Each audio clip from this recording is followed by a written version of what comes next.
During a quiet day in Pompo Hills, a young sorcerer named Seth leaps from the rooftops. After admiring the splendor of the city, Seth goes to visit his young friend, Tommy, to perform some of his magical spells. Seth arrives and exposes his collection of magical books, which had been taken without his master's permission. Despite Tommy's warning of possible punishment, Seth persists. Seth tries to perform a spell from the booklet, but nothing works. Embarrassed, Seth uses his own original move, Titan Punch. However, he knocks a massive boulder onto a nearby farm, upsetting the demon-like cows. The cows begin a stampede, chasing the two boys into the city. Meanwhile, Alma has trouble buying supplies from a local store. They refuse to serve a sorcerer, but Alma threatens them into giving her supplies. In the next instant, she notices a commotion and her apprentice Seth escaping a stampede of cows. Alma uses her magical powers to stop the rampage by bringing the cows into line. She scolds Seth for causing trouble again and threatens to punish him. Alma is suddenly struck with a rock, and the villagers demand the sorcerer's leave. Tommy is also scolded for hanging around infected people. Alma and Seth fly away on her broom before the situation escalates. Confused, Seth asks why the villagers rejected Alma when all she tried to do was help. She explains that most people reject sorcerers no matter what. Seth is punished by being forced to clean Alma's floating house. Seth asks why people look down on amazing people like sorcerers. Alma explains that sorcerers are considered just as dangerous as the Nemesis and gets struck by a headache from her curse. Later that night, Seth reads more about the Nemeses and believes that he must defeat the Nemeses by becoming a powerful sorcerer. The next day, he practices more spells and utterly fails again. Seth says he'll prove everyone wrong by becoming a Nemesis hunter. As they discuss the mysterious Nemesis, an egg falls from the sky and crashes into the village. Alma is out hunting another Nemesis, so Seth decides he must fight it on his own. While Tommy warns the villagers, Seth arms himself with several of Alma's magical tools. Seth arrives shortly before the egg cracks, and the giant-like Nemesis hatches. He tries to defeat the monster with brute force using the magical items, but he's easily overpowered by the large beast. Tommy rushes to his friend's aid, but ends up putting himself in danger. The Nemesis attacks the young boy, but Seth puts his body on the line to protect him. After letting Tommy escape, Seth is in danger of being squashed, but Seth remains determined to prove himself in this fight so that the people watching can believe in sorcerers. Suddenly, the Nemesis is struck by a spell called Bravery Destroyer. Suddenly, more sorcerers appear, and they commend Seth for his bravery. The Bravery Quartet works together to bind the Nemesis, and they introduce themselves as the Bravery Quartet. They announce to the town that they're going to save the people from the Nemesis as long as they listen. Seth asks to fight with the other sorcerers, and Don Bossman agrees to take him on due to his bravery. The villagers claim Seth will never be of any help and demand he leave. However, the boss reveals the wings on his head and says he and Seth are both sorcerers alike. Don Bossman evacuates the citizens and asks Seth to drive away the Nemesis. Seth intends to defeat himself, and the boss encourages him not to use brute force. He appears to entrust the task to Seth and leaves with the townspeople. The Nemesis is freed from the sealing spell, and Seth attempts to attack it with Titan Punch, but fails. The Nemesis chases Seth across town, much as the cows did the day before. Seth's strikes are useless against the monster's soft body, and he recalls the bossman's advice. Meanwhile, Tommy finds his father at the bank when the Bravery Quartet appears and orders everyone to leave. Back at the fight, Seth follows the boss' advice and restrains the Nemesis with a long chain. The Nemesis gets furious and launches a magical beam, which appears to destroy the town. Elsewhere, Alma flies on her broom after learning the Nemesis she was called to deal with was just a cow. On her way back home, she notices the Nemesis's aura and rushes toward the incident. She begs Seth not to do anything rash. In the decimated Pompo Hills, Seth survives the monster's massive beam and notices screaming coming from the bank. The Bravery Quartet ties up Tommy and the townspeople. They were planning on robbing the bank while the town was in crisis. While Seth is dealing with the Nemesis, they're stealing money from the citizens. Seth arrives at the bank and appears horrified by the situation. Don Bossman thanks him for helping in making a fortune, and the citizens believe Seth was in on the whole operation. The boss reveals that the Bravery Quartet is a group of treasure hunters taking advantage of the Nemesis problem. Seth realizes he's been tricked all along, and the boss says there's no use in fighting for regular people. Despite Seth's struggles, people remain ungrateful and hate him. The boss tries to convince Seth that he should only fight for himself, not the people who hate sorcerers.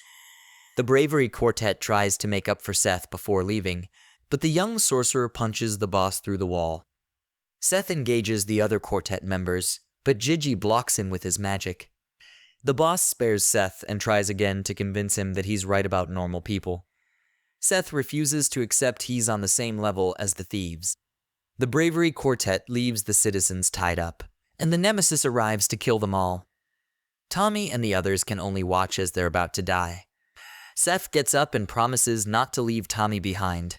He faces the Nemesis blast alone, determined to prove he wants to be an amazing sorcerer who protects everyone.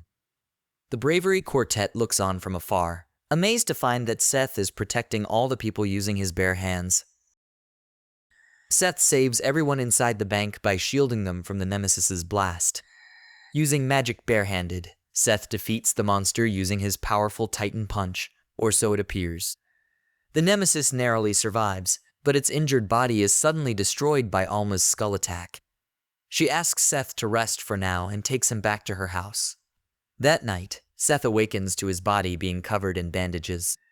Alma treated his wounds and even caught the Bravery Quartet on her own.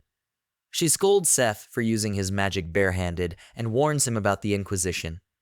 She believes the villagers may have contacted them, but Seth believes they're grateful for the help.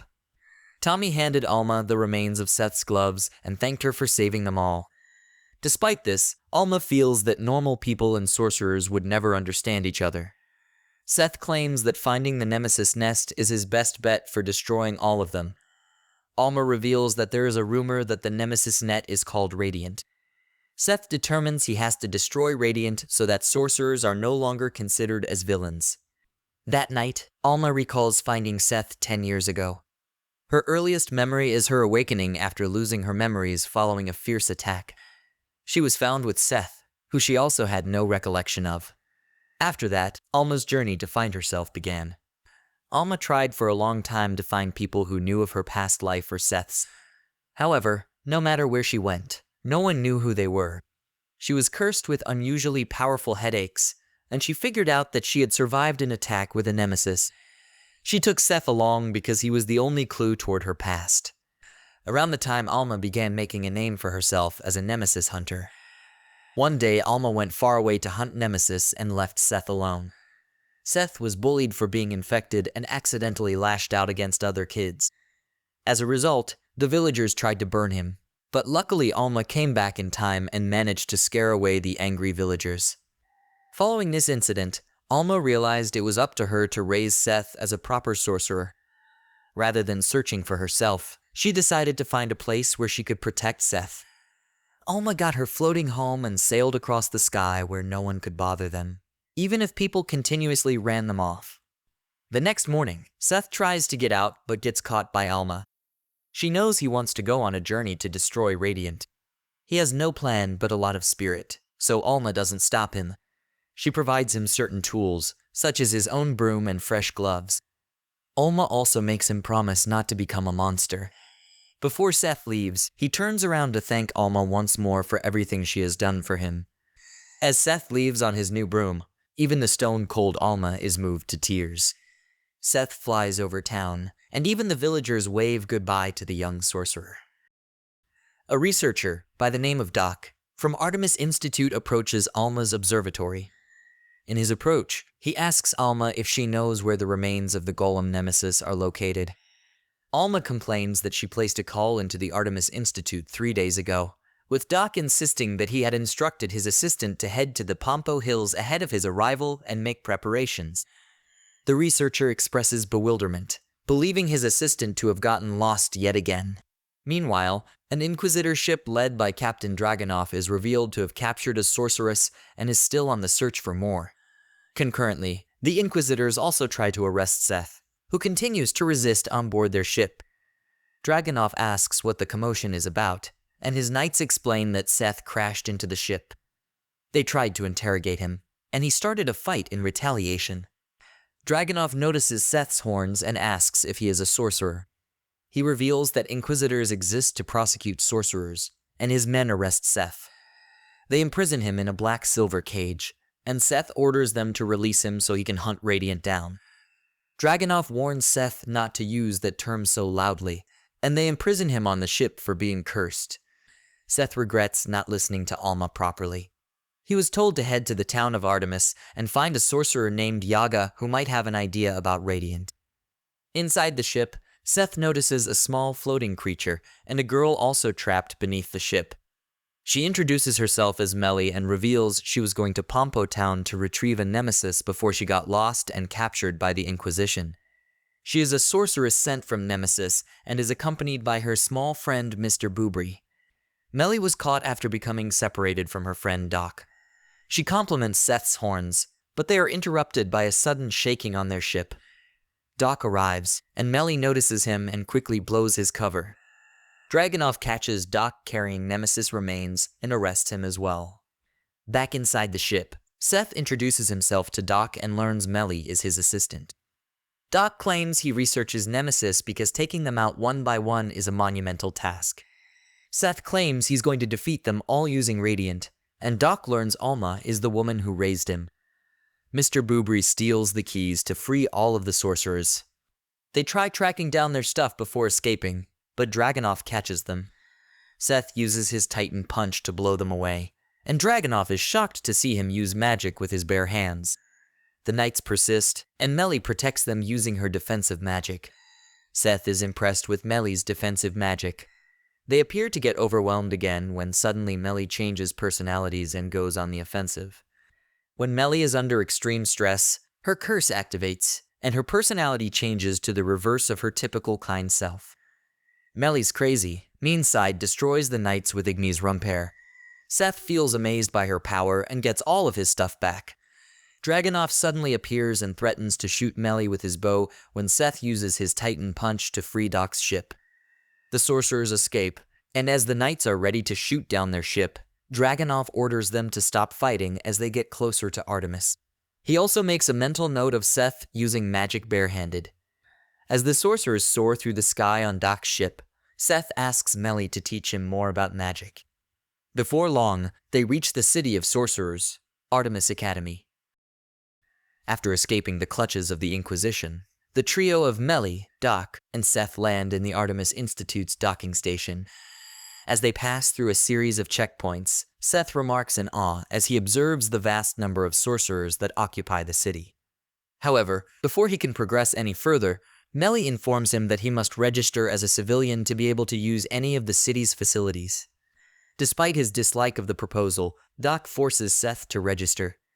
Doc advises Seth to move quickly lest he miss the admission ceremony. The researcher insists on staying behind, but Seth snatches him and runs to the ceremony. The group arrives just as the ceremony begins.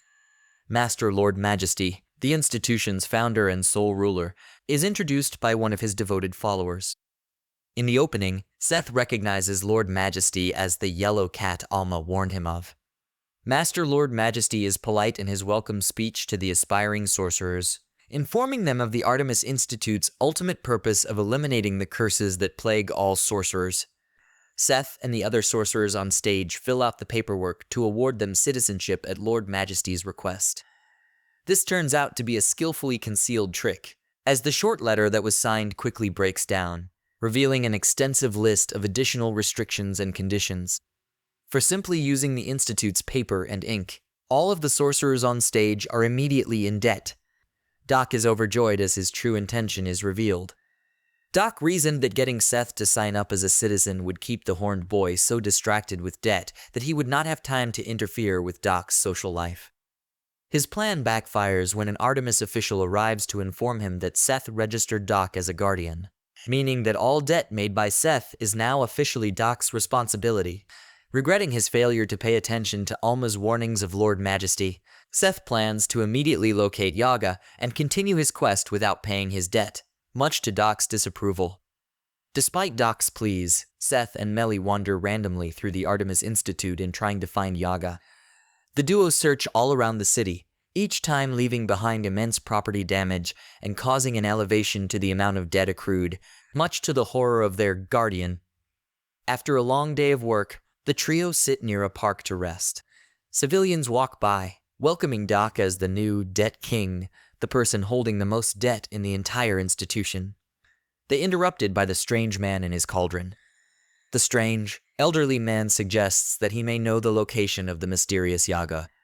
Suddenly, the Artemis Institute's alarm system sounds. The Inquisition is approaching the city, intent on capturing Seth, Melly, and Doc for their escape the previous day. A swarm of numerous sorcerers surrounds the city, barricading and preventing the Inquisition from moving ahead. In the following minute, an Inquisitor soldier runs to the deck, alerting the vice captain of strict orders to retreat. Captain Dragunov adds that this is the result of Artemis using its resources well. Dragunov reveals that the Institute wields both political and military power, as it houses members of the 13 Sorcerer Coven. He warns that even one member is powerful enough to defeat 1,000 Inquisitor soldiers. Once the Inquisitors are pushed back, the elderly man goes back to explaining, using the encounter as one of many examples of the Artemis Institute's means of protecting sorcerers.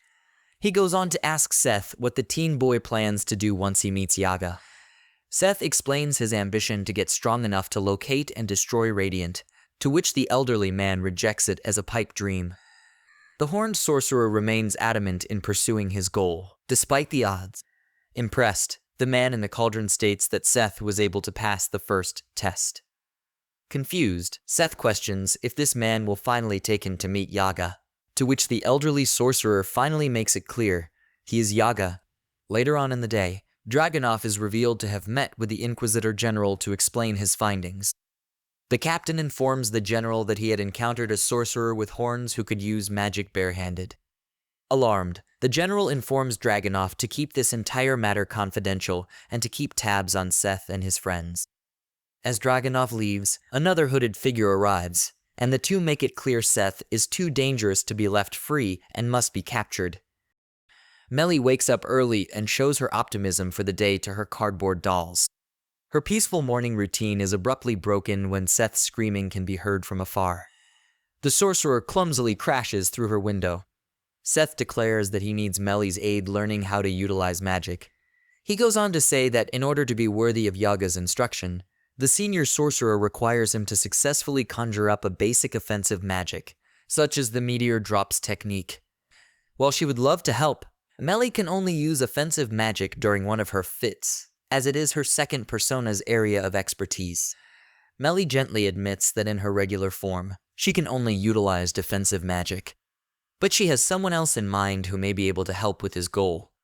In a short period of time, the duo locates the perfect candidate, Doc. Doc is at the Kettle Coffee, a cafe owned by his sweetheart, Miss Melba, when they arrive. As Seth and Melba become acquainted with one another, Doc is busy fantasizing about Miss Melba, although the fantasization is abruptly interrupted by an angry Mr. Melba Papa, who smashes a platter on Doc's face. As a token of apology and gesture of friendship for Papa Melba's continued harassment, Melba treats the trio of sorcerers to a free meal. Seth goes on to explain his desire to find Radiant and his need to learn offensive magic in order to pursue that goal. To that end, the teen explains that as per Melly's suggestion, Doc may be able to help. Initially, Doc is dismissive of the idea, believing Radiant to be a mere fairy tale and not having a single interest in helping Seth with anything. Miss Melba interrupts, stating her admiration in Doc's presumed willingness to help in the effort. She showers him with praise, changing Doc's tune and prompting him to immediately begin tutoring Seth with the effort of impressing the woman further.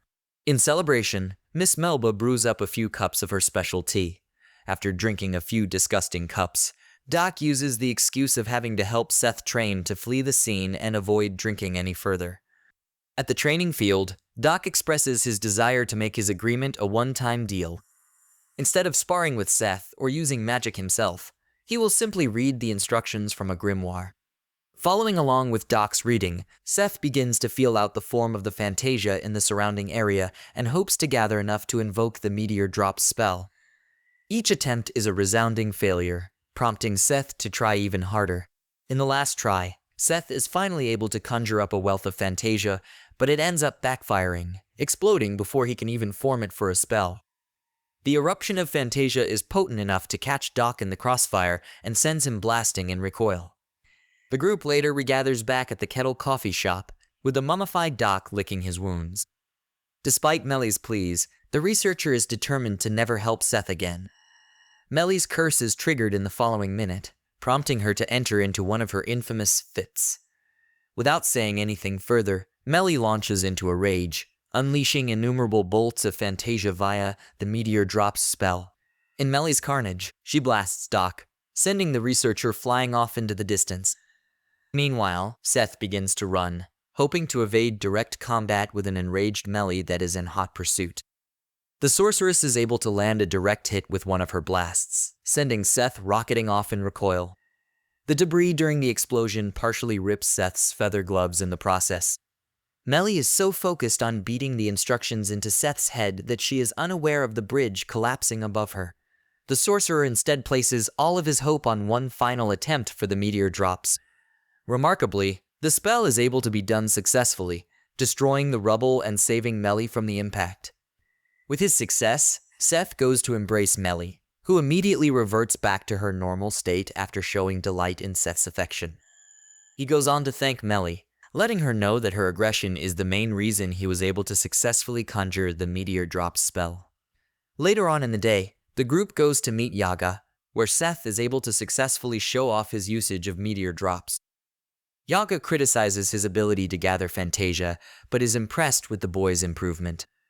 The Elder Sorcerer immediately shoots down Seth's excitement, making it clear that he was still far from being ready to track down Radiant. He explains that many of the world's most notable sorcerers have tried in the past, and not even a single one has come close to accomplishing that goal. As a final test to gauge Seth's worth, Yaga leaps into the air and delivers a mighty beam of Fantasia. The cauldron crash. Remarkably, Seth is able to block the incoming spell, securing his spot as Yaga's official student. The next morning, Melly wakes up and greets her cardboard friends. Her daily routine is disrupted yet again when Seth breaks through her open window and begs for a place to stay. Sleeping in the park, as he had been, increases his debt and Doc's as his guardian. Melly agrees, allowing Seth to use her spare room. She expresses her joy at having a roommate as Seth questions the cardboard dolls Melly has in her room, to which she replies that they are her friends. Soon later, Seth begins training with Yaga, who attacks him while chasing him. Seth cannot even dodge properly and is knocked out cold by a pot beam. Later that day, Doc's peaceful morning that he spends admiring Melba is interrupted by Seth and Melly. He tries to shoo them away, but Melba interrupts him to ask if he would like to try her new coffee recipe. Doc knows how horrible Melba's original recipes are, but he still accepts them, thinking that she will like them if he takes the offer. Doc tries it and is shocked to find that it actually tastes good. Doc takes a moment to celebrate how his life is finally turning around for the better. The sewer hole near him opens up, and an octopus tentacle throws him into the sewer. Yaga reveals that it is a devil fish called Kraken. The water system beneath them is where sorcerers dump animals from experiments, and this particular species likes coffee. Melba's father says that Doc reeks of coffee from drinking it all the time. Therefore, this monster may actually eat him. Seth and Melly panic on hearing this. Inside the sewers, Doc awakens to find the monster drinking his coffee and thinks he will be eaten. But then suddenly, it is attracted to the strong scent of coffee. It heads towards its source, which is actually a giant bucket of coffee that Seth and Melly have brought along to lure it out. Yaga told them to take care of it alone and for Seth to consider it part of his training. The Kraken appears, and they are relieved to see that Doc is still alive. Unfortunately, Seth's Titan punch doesn't hurt it, as the Kraken is too soft and squishy. The Kraken suddenly grabs the coffee bucket and starts running away. Seth and Melly try to attack it, but it squirts some ink on them and makes them crash into each other. The creature escapes, and Seth is forced to retreat. Later, they decide to try and stop the Kraken from moving using traps. The first trap only ends up capturing Doc, and an even more dangerous trap does as well. Melly's last plan is to use an arrow with a sleeping potion on the tip, but that just ends up hitting Doc too. This infuriates Melly, and her switch is flipped. She attacks the creature, but is not of much use, and they are back at the cafe, battered and bruised. Yaga appears to ask if they are ready to quit, since fighting a creature on its own turf is quite difficult. But Seth refuses to just give up and let Doc die. The two head back down with another bucket of coffee, but Doc surprisingly tells them to just leave. Doc is frustrated that Melba won't give him the time of day and has decided to live the rest of his life with his new friend he named Devil. Seth then shockingly pours the coffee on himself, but Doc is frightened that Devil will surely eat Seth. Devil does eat him, but Malia explains that that was his plan. The coffee he poured on himself was filled with powerful spices, so Devil ends up spitting Seth out. With it weakened, Melly is able to stop its movement, which allows Seth to land an attack. Seth goes in for another strike, but Doc begs that he stop. He explains that he and Devil bonded over their love for coffee and are now friends. Seth wants them all to be friends together, and Doc agrees, as he can't believe how reckless Seth was to save him. The next day, as they are hanging out at the cafe as usual, Seth remarks that he now knows how weak he is, and Yaga pops up just then to tell him to get ready to train again. Later, Seth continues training but ends up destroying his gloves. Yaga decides to take the gloves but gives Seth another pair. These are quite different, as Yaga explains that they prevent the wearer from using magic at all and shock him if he tries to take them off. Yaga has decided that Seth isn't worthy of his instruction, as he is now and points out how he has never seen such crude and careless use of Fantasia. Seth points out that being able to gather absurd amounts of Fantasia just means he is powerful, and the more power he has, the better. Yaga explains that gathering power isn't a bad thing, but true ability lies elsewhere. He tells Seth that he has been so focused on becoming powerful that he has forgotten something crucial, and the new gloves are not to come off until he finds the answer.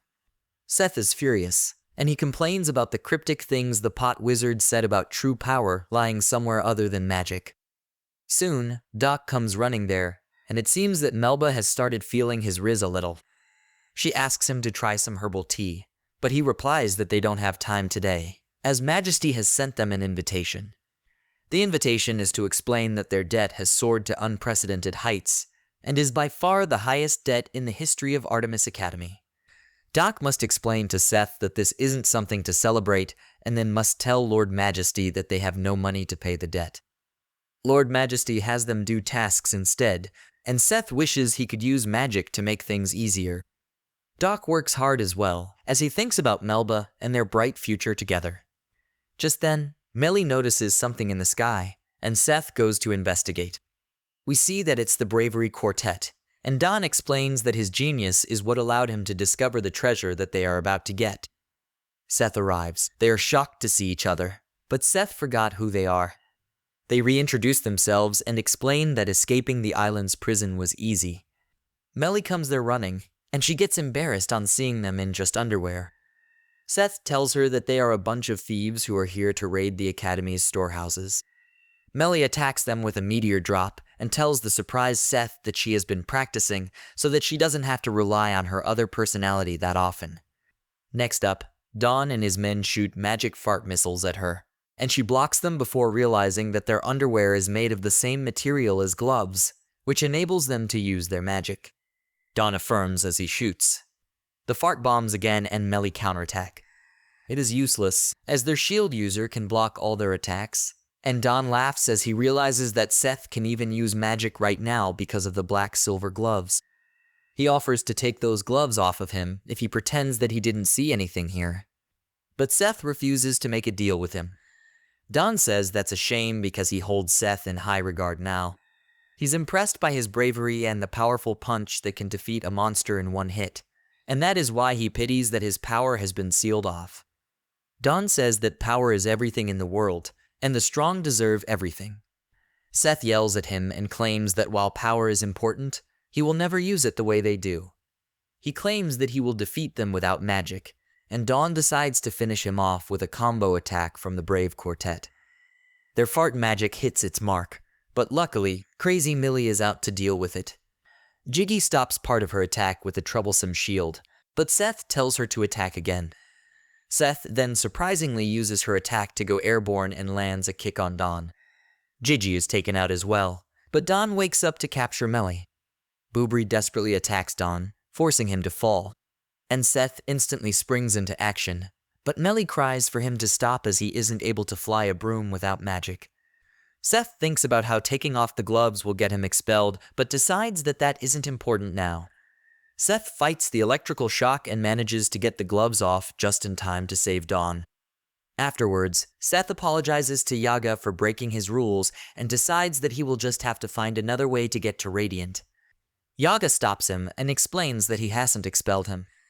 Yaga decides to give Seth another chance and explains that it's clear Seth managed to find the answer. Yaga gives him his old gloves, but has made them fingerless. He explains that Seth has never actually gathered Fantasia with gloves on. All he had been doing was forcing the Fantasia surrounding his arms into his gloves, which just ended up dispersing most of it.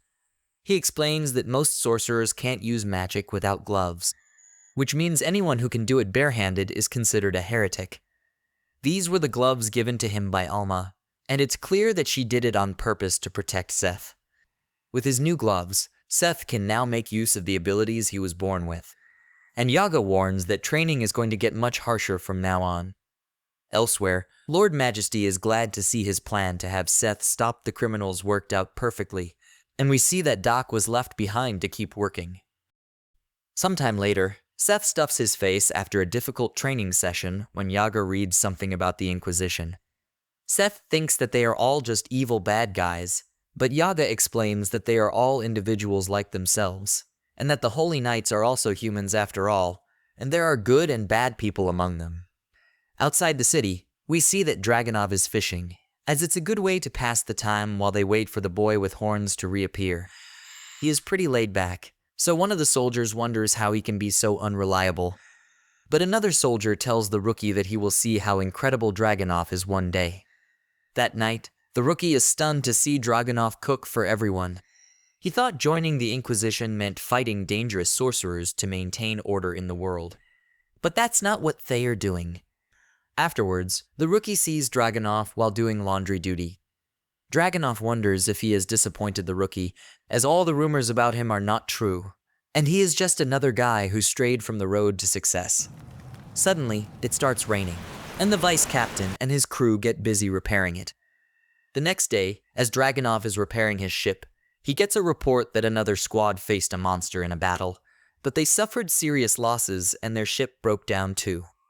They meet up with Captain Edmund and his squad, who explain that they were attacked by a flying monster but managed to repel it. He doesn't care where the monster went after that and claims that they have to deliver the result of their mission to the headquarters. Captain Edmund shows them their cargo that they are proudly bringing back to headquarters and explains that they are all sorcerers that were harassing citizens. Dragunov's men are then asked to repair their ship, and they talk about how Edmund made a big name for himself for capturing several sorcerers. The rookie hates repairing someone else's ship and decides that he will ask to be reassigned to a different squadron so he can be led by someone other than Dragunov. Afterward, Dragunov is told that the repairs are finished. Just then, a Nemeses appears, and Edmund states that it's the one that attacked his ship. It's enormous, but Dragunov explains that it's not interested in them at all. Edmund is glad to see that it's heading straight for a town, which means they are safe. The rookie complains that it is unfair and a lot of people will die at this rate. But the captain doesn't care about that anymore and claims that his only job as a holy knight is to capture wizards and nothing else. He even pulls rank on the rookie, but Dragunov steps in and says that holy knights only capture wizards because they have the potential to cause great destruction to normal people. And in this case, a monster is doing just that. He wants to fight against it, and as Edmund claims that they have no way to kill them, Dragunov's men get ready for battle. He addresses them, saying that facing a monster on their own without magic won't be easy, and they will be risking their lives. But despite that, everyone is ready to follow him into battle. That night, Edmund is told that Dragunov and his men haven't returned yet. He is happy to assume that they were all killed since Dragunov made a fool of him. But shocked to hear that Dragunov has returned, Dragunov explains that they merely rendered the Nemesis flightless and sank it in the sea. Edmund plans to report the victory to headquarters, but is shocked when Dragunov raises his bow to him. Dragunov reveals that he has learned Edmund's secret, and his troops confirm it. He explains that the people Edmund captured don't need to be caged, since not a single one of them is a sorcerer, and Edmund has been falsely claiming that all the people he captures are sorcerers. Edmund tries to make a deal with him, but Dragunov refuses, as he is just another being that harms and threatens the lives of powerless people. That night, Dragunov feeds his men again, but he is glad to see that the rookie is eating this time. However, he can't stop thinking about how the gigantic Nemesis seemed to have already been heavily injured by a huge sword. Nearby, we see a menacing-looking man. He was responsible for hurting the Nemesis, and he decides to head to the most populated town nearby, called Rumbletown. Back in the Artemis City, Seth and Melly attend a festival thrown by Master Lord Majesty. Doc explains that Majesty is doing it for financial gain, but also to build relationships with other countries so that the Inquisition can't mess with their town. Doc explains that if Seth plans on spending money even when they are in debt, then he should at least try to win the upcoming broom race. As Seth reaches to register for the race, he finds that it costs a lot to just register for it. Just then, a guy named Nick arrives, and his groupies explain that Nick has won the last 2 broom races. He is a highly renowned citizen, but upsets Seth when he brings up Alma. Nick has only heard stories of how Alma refused to work with Artemis, and assumes she just ran away because she was weak. Seth angrily states that Alma is the strongest sorcerer ever, so Nick tells him to prove it as her apprentice by beating him in the broom race. Soon, the race starts, and Seth finds out what real sports brooms look like. Nick has the latest and most expensive model of racing broom, and he teases Seth that he has no chance to win. Melly has also joined the race to support Seth, and she wants them to win together. Doc watches as he is furious for having to pay their entry fees. He tells them that they were given a 1 in 10,000 chance of winning, and his money is on them, so they better win even if it kills them. The race begins, and Seth wants to immediately make a push to pass the leader. Seth speeds ahead along with Melly. Everyone is surprised to see him going so fast, even with an old broom. He almost catches up with Nick, but then suddenly, a giant robot appears next to them. Majesty is operating the robot himself because he doesn't want to let anyone win and take the prize money home. He creates a disturbance and sends some of the racers flying away. He continues his onslaught, attacks the racers continuously, and keeps special attention on Seth. Seth manages to get away, but Majesty's attack continues, so Melly is forced to use a shield. It won't last much longer, so Seth attempts an attack on the robot, but Majesty surprises him with an attack of his own. Doc assumes it's all over, but Yaga reminds him that he was the one that trained Seth, and we see that Seth has learned to use defensive magic. Seth uses his Titan Punch to attack the robot, forcing Majesty to run for his life, but the explosion forces Seth to have to rescue Melly. She tells him to leave her behind, but Seth refuses as he wants them to cross the finish line together. Everyone is then amazed as Seth quickly catches up to Nick, but refuses to lose and pushes past his teammates, knocking them off their brooms. Nick crosses the finish line and is announced the winner, but Seth is nowhere to be found. The crowd then erupts with cheers, but it's because they see that Seth gave up first place in order to rescue Nick's fallen teammates. Later, Doc laments how Seth lost, since the entry fee puts him in more debt. Seth points out that a little more debt won't make a difference at this point and agrees with Melly when she says that they need to look for work. Near Rumble City, we learn that the mysterious man's name is Grim. He states that he is there to do an urgent job, and there will be several casualties. The next day, Doc is at Melba's cafe, thinking that with a debt on his head, he might never be able to marry the woman of his dreams. He looks through the list of quests on his desk and rejects all of them for one reason or another. As he throws them into the air, calling all of them useless, one page falls on his face, and he finds that it pays a good amount for hunting a monster. Doc is about to reject it because it is too dangerous, but Seth and Millie pop up right next to him and read the quest page. He tries to hide it, but Mr. Boobry retrieves it. The letter explains that even though several members of their community are missing, the Inquisition, which governs their town, refuses to believe them about the Nemesis. Seth excitedly wants to do it, but Doc refuses to go with them and even pretends to be feeling sick. However, Melba hears about it and is amazed by Doc's bravery since she didn't know he was an adventurer. She commends him for sacrificing his own safety to help others, and Doc says that he considers himself the most kind-hearted adventurer in Artemis Academy. They prepare to leave, and Doc calls himself an idiot for agreeing to go. Yaga arrives to see Seth off and tells him that the world outside is unforgiving. He needs to make certain he knows what he must fight and what he must protect. They set out on their journey soon, but Dragunov spots them and contacts the general of the Holy Knights. Meanwhile, Seth is having fun riding towards the sunset, but Doc tells him to get back on the ship as they are about to enter the town. He claims that the town is under the control of the Holy Knights, so they won't welcome the wizards there, and asks Seth to keep his horns hidden. Seth obeys and then asks about the town, and Melly replies that it is a remnant of the industrial age and everything there is louder than crying babies on a flight. She tells him that since the town itself makes constant noise, it is called Rumble Town. They find a quiet spot in the back alleys of the town and park their ship. Doc tells them to be quiet because Rumble Town is heavily populated and people can report them to the Holy Knights, but they find that there is no one nearby.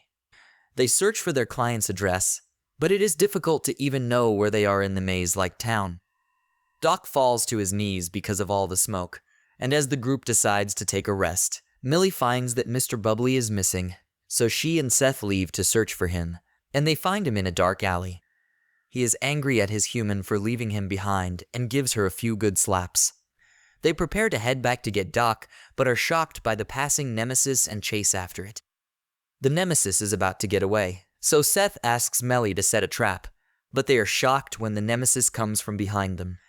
Seth wonders if it's able to teleport, but they realize that there are actually two identical Nemesis. The Nemesis attacks, and there's no time to set a trap, so Seth decides to attack. He thinks about how Yaga told him to gather as much Fantasia as he can and bind it to what he envisions to be the greatest power he knows. Seth envisions Alma and releases a powerful skull attack. After taking down one Nemesis, Seth prepares to get the other, but they are shocked to see the Nemesis just leave. Seth goes after them while sending Melly up high to prepare a trap, but Seth can't believe it when he sees several more identical Nemeses. Seth is prepared to capture them all, but he is stopped by the mysterious man who introduces himself as Grim. He explains that he is pursuing the Nemesis, as it might be the key to finding someone he has been searching for years.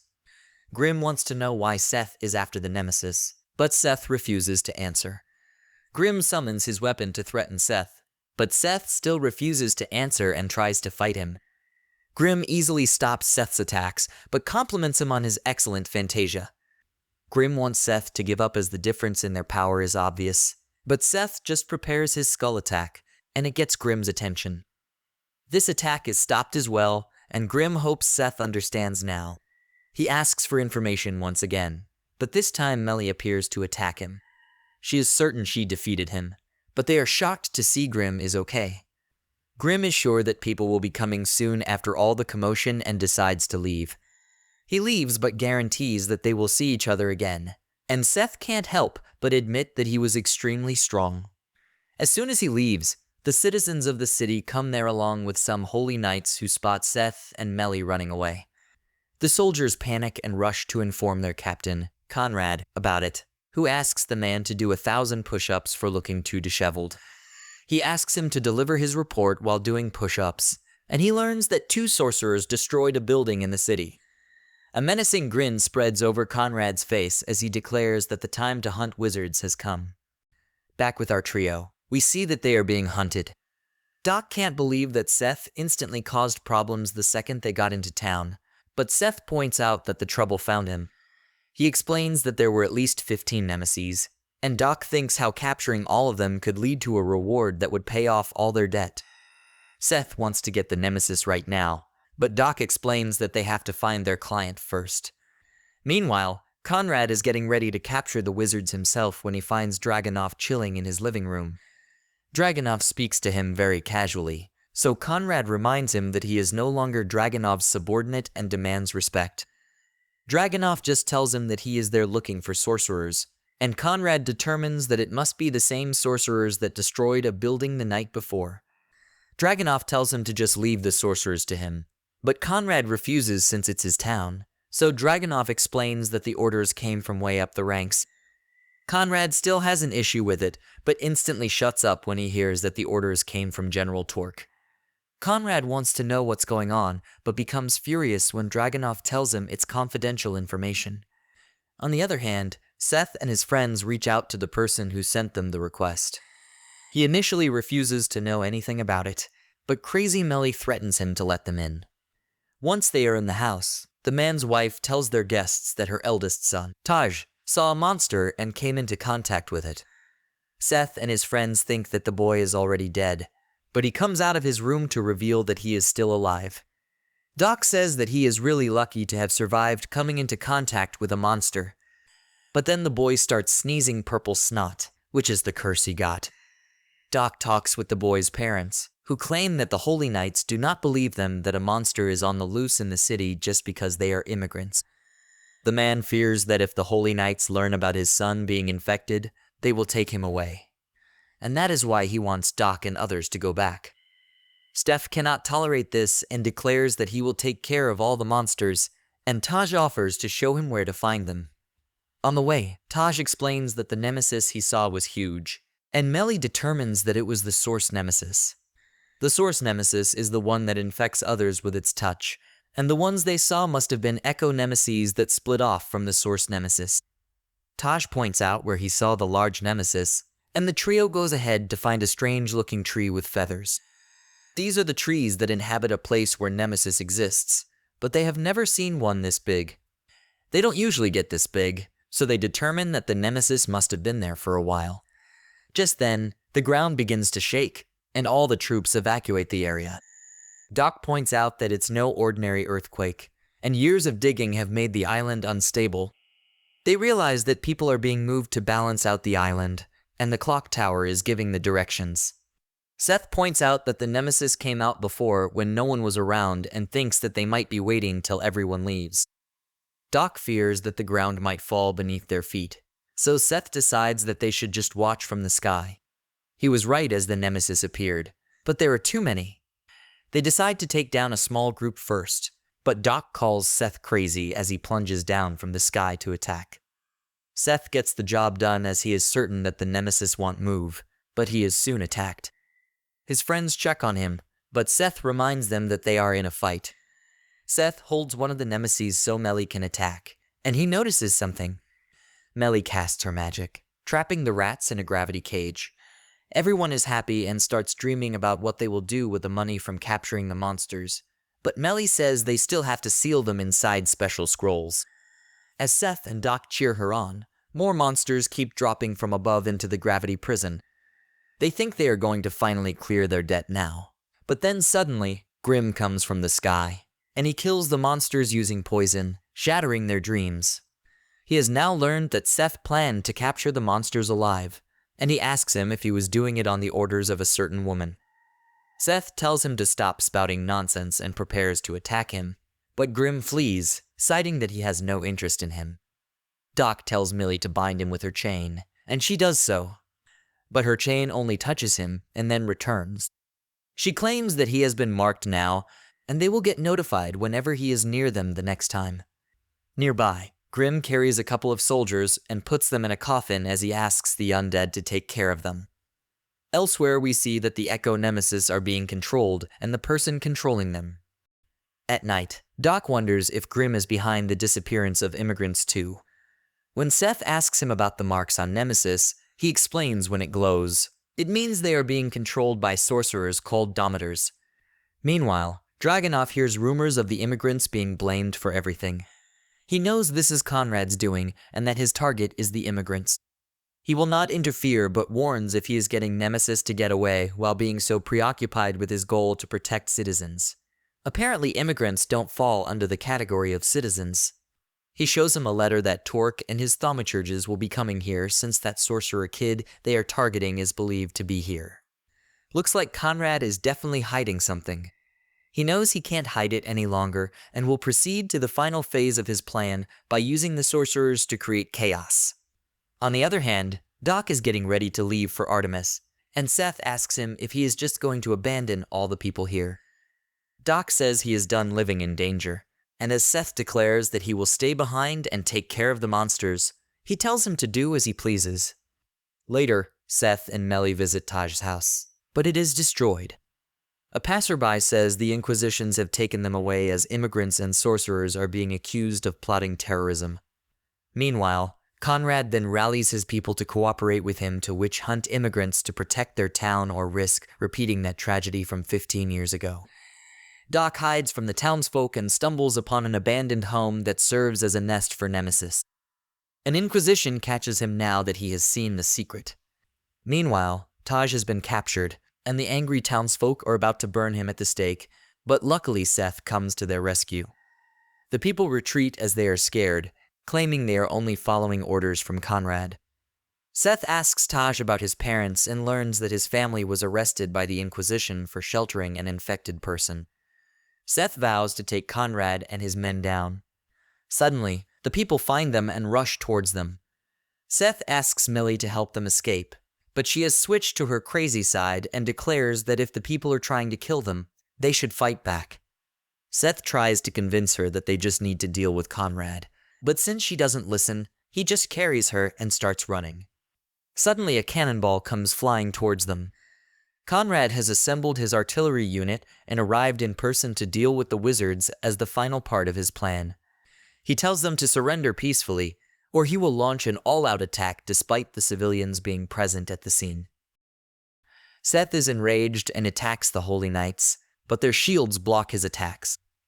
As the swordsmen leap at him, Crazy Millie comes and saves his life. Conrad joins the battle himself, wielding a giant lance, and attacks Seth with it. Millie tries to back him up, but Dragunov arrives at the scene and shoots her wand out of her hands. Seth wants to fight back, but Conrad points out that they have captured Doc and tells him not to do anything reckless. He then commands Millie to be thrown in prison as well and smashes Seth to the ground. Dragunov tells him not to be too rough with the boy because the general needs him alive, so Conrad takes his gloves off, thinking he can't use magic without them. Dragunov gives him a subtle warning about not underestimating the boy and then leaves the scene. With the riots against the immigrants happening, Conrad uses this chance to lie to the public by blaming Seth as the one siding with the immigrants and hiding a horde of Nemesis. So to eradicate this quickly, he will destroy them all. This means trapping normal people in the area and sacrificing them too. Seth is enraged at him, punches him in the face, and sends him crashing down. Conrad can't believe that he can use magic without his gloves, but that doesn't matter anymore. He drinks forbidden muscle juice and suddenly buffs up but loses his hair as a side effect.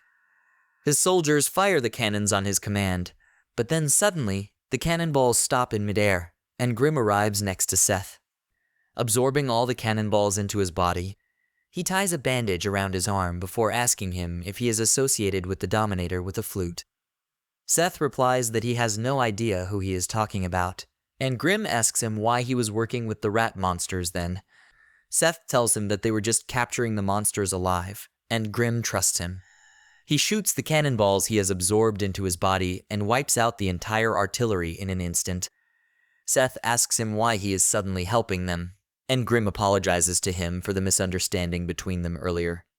Suddenly strong winds start to blow towards the clock tower, and atop it is the woman with the flute and her rat monsters. She gathers all the magic in the region and then commands her monster army to attack the city.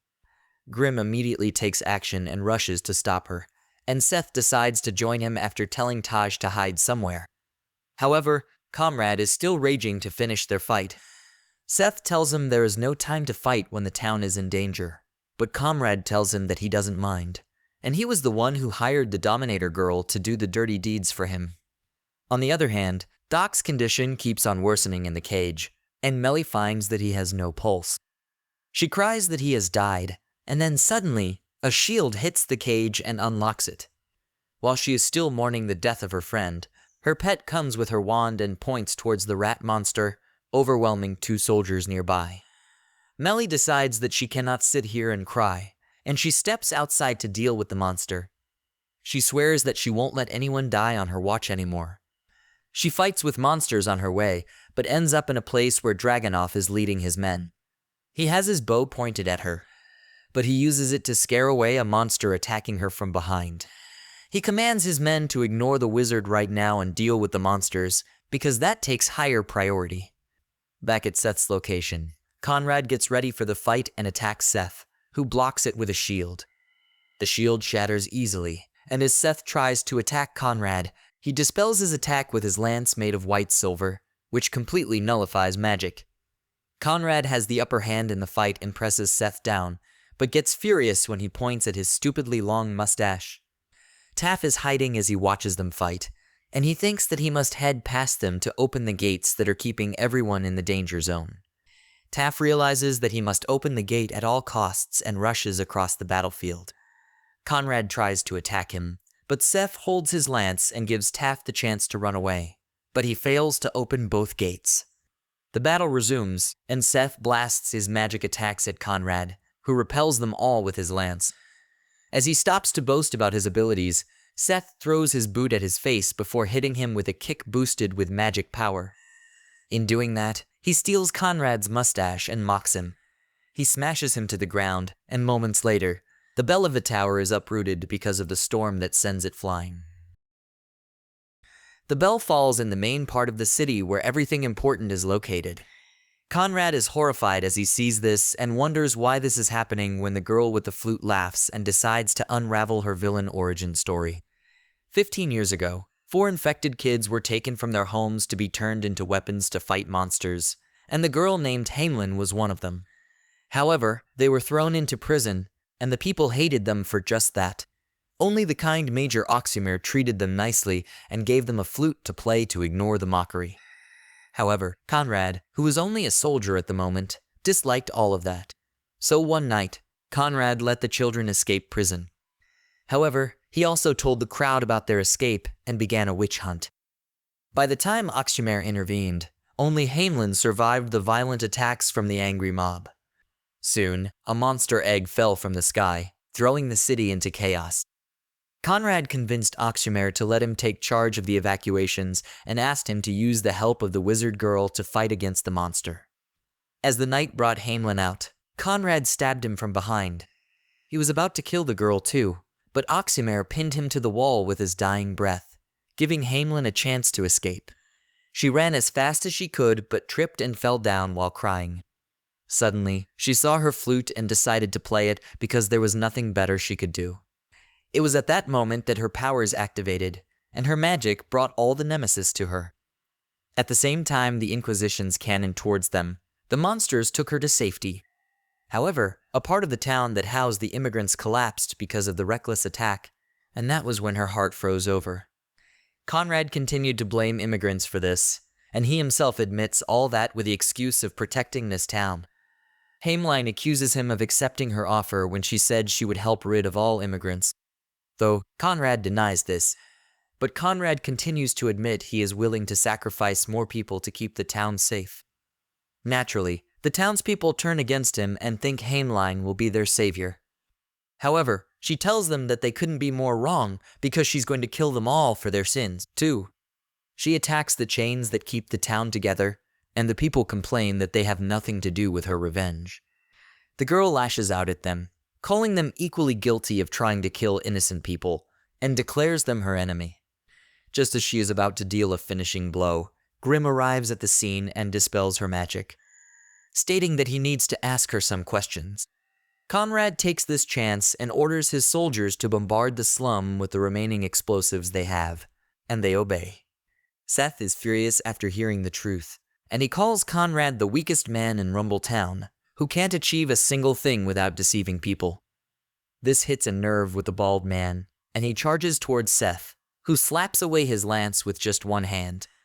Conrad is shocked and attacks him again. But Seth hasn't taken any damage, and he uses magic power to launch himself into the battle again. His punch pushes Conrad back, and he lands a powerful blow to his stomach and then one to his face. Conrad attacks Seth with full power, but he concentrates magic in his fists to block the lance.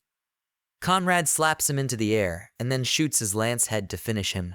But as he pulls it back, he finds that Seth has absorbed the attack just like Grim did with the cannonballs. Seth gathers all the magic power he can and launches everything towards Conrad. He blocks it with his lance, but it doesn't hold up for long and gets shattered, leaving him wide open. Seth then delivers a devastating punch to his face, defeating him for good. That's all for now. If you want more, please subscribe and turn on notifications so you don't miss the next part.